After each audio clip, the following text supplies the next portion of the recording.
এসে গেছে এদিকে জল।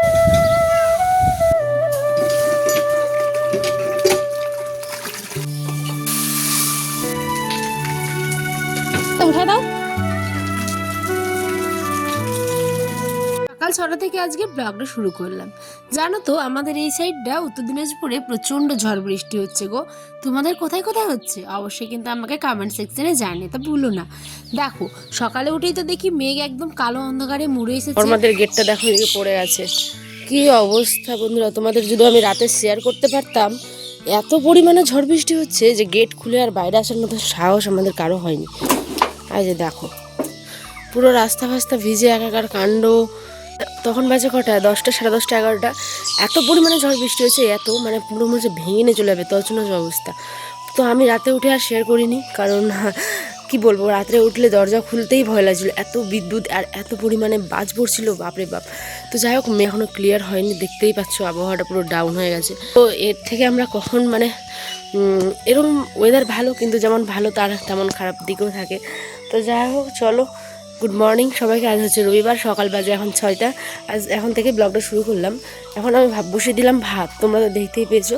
ভাত বসিয়ে দিলাম আর ডাল করব, টক ডাল, মানে আম দিয়ে টক ডাল, আর ভেন্ডি আলু ভাজা, আর কিছু মাংস আছে। তো চলো আজকে সারাদিনের ব্লগটা এখানেই আমি, এই যে ডাল, এই ডাল দিয়ে রান্না হবে, আম দিয়ে ডাল। ঝড় বৃষ্টি ঠান্ডা গরম 12 মাসই কিন্তু এই আমাদের বউদের রান্না কিন্তু করতেই হয়, তাই না বলো? যত কিছু হয়ে যাক না কেন সংসারের ছেলেপুলে স্বামীর মুখে কিন্তু খাবারটুকু আমাদেরকেই তুলে দিতে হয়। দেখো সেই আয়োজনই এখন আমি নিয়ে বসেছি। আমি কি করলাম, কয়েক বালতি জল তুলে ঘরে আনলাম, যেহেতু আমাদের বাড়িতে প্রচুর লোক আর জনসংখ্যা এত বেশি যে জলের সমস্যাও দেখা দেয়।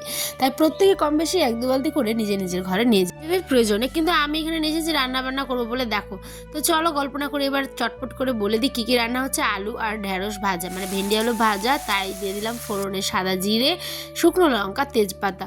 এই তেজপাতাটা আর শুকনো লঙ্কাটা বিশেষ করে আর জিরে, এই 3টে জিনিসই সম্বাসে বেঁচে যায়, তাই না বলো? বললামই যে টক ডাল করবো, কিন্তু টক ডাল আর হলো কই। আয়নার আব্বাকে বলাই ঘুমন্ত অবস্থায় বলছে টক ডাল করো না, টক আমের চাটনি করো। তো আমি বললাম থাক, আজকে যখন ডাল করছি ভাজা করছি আবার একটুখানি মাংস আছে, তো আমি কেন আজকে ভাজা করবো, চাটনি করবো, চাটনিটা অন্য একদিন করবো, ঠিক আছে। তারপরে দেখো কিছুক্ষণের জন্য সূর্যি মামার পাওয়া গেছে, দেখো তারপরেই কিন্তু আমরা দিয়ে দিলাম সবাই বাড়ির একদম কাপড় চোপড় তারে। সাথে গল্প করতে করতে কখন যে আমার রান্না হয়ে গেল। দেখো এখানে তোমার দাদাভাইকে উঠেই চালের রুটি, ওই যে গতকালকের ব্লগে তোমাদের সাথে শেয়ার করেছিলাম, মিক্সিটা আমার খারাপ হয়ে গেছিলো, তারপর কত কাণ্ড করে চালের গুঁড়োটা আমি করেছি। তো সেই রুটিগুলো যে রাত্রে বানিয়েছিলাম সেগুলোই ছিল বাসি, তো বাসি রুটি আর ওটাকে এখন গরম করে দিলাম। মানে ননস্টিকে ভালো করে রুটি যদি বাসি থাকে, চালের হোক কিংবা গমের, একটু গরম করে দিলে দেখবে নরম হয়ে যায় একদম।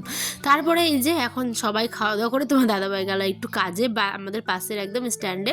আর এদিকে আমি বালতিতে করে আনতে আছি জল, কারণ মোটর একদম জলই নেই, আর যেটা ছিল সেটা একদম খাওয়ার জন্য রেখেছি। আর এই জলটা না একটুখানি আয়রন টাইপের, মানে কি বলতো, তুমি হ্যাঁ কোথাও থেকে গেলে আসলে হাত পাগুলো একটু ধুতে পারবে এরকম।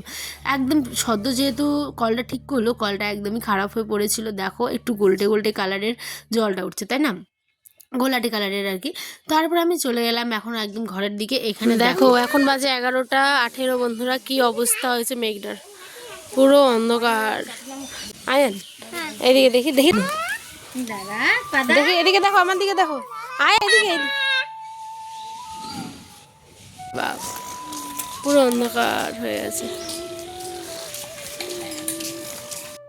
ঘরের ছেলে পেলেও কিন্তু আর ঘরে থাকতে হয় চায় না, বাচ্চাগুলো মনে প্রাণে চায় কখন যে বৃষ্টি ছুটবে, একটু বাইরে গিয়ে আনন্দ করব, খেলবো।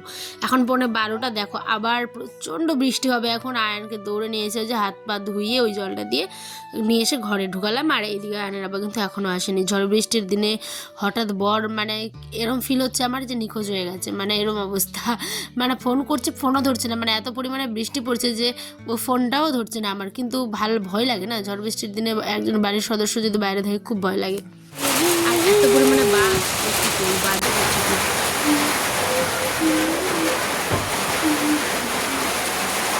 শুনতেই পাচ্ছ কত জোরে ঝড় বৃষ্টি হচ্ছে, আর এটা টানা 2 দিন, মানে সারা রাত সারা দিন হয়েছে। আমাদের গ্রামে তো এমন অবস্থা হয়েছে, একজনের টিনের ঘর ছিল, সেই টিনের পুরো ছাদটাই নাকি একদম উড়ে গেছে জানো, মানে এমন অবস্থা। আর বাইরে যখন বাজারে গেছিলো বললাম পাশের স্ট্যান্ডে, ওখান থেকে শুনে এসেছে। তো আমাদেরও টিনের ঘরও, কিন্তু কি বলতো আমাদের তার কাটা দিয়ে কিনা উপরে মানে বাঁশ দিয়ে ভালো করে বাঁধা আছে। দেখো চাইলে তো জীবনে অনেক রকমই অনেক কিছু করা যায়, তাই না? আর বাড়িঘরটা ব্যাপার না, কারণ বাড়িঘরটা চাইলে হয়ে যাবে, কিন্তু এখন সময় আমাদের অন্য কিছু করার, সেই কারণে আমরা নিঃশব্দে চুপচাপ আছি। আর এইগুলো আমার সব শ্বশুরমশাইয়ের আমলের বাড়িঘর, বুঝেছো? তো যাই হোক, তোমাদের আমি এই ভিডিওটা মানে এই কথাগুলো কিন্তু বারবারই বলে থাকি, আর এই ঘরটাই আমার কাছে শান্তির ঘর, সুখের ঘর, সত্যি বলছি। কারণ প্রত্যেকটা মেয়ের কাছে যেই ঘর হোক না কেন, প্রত্যেকটা মেয়ে চাই শান্তির ঘর, তাই না? আর এটা আমার কাছে সেটাই। তো যাই হোক, টিনের ঘরে গ্রামের মানে যারা থাকে তারাই জানে এই বৃষ্টির ঝমঝম আওয়াজ একটা অন্যরকমের শান্তি এইখানেই কিন্তু পাওয়া যায়, বুঝেছো?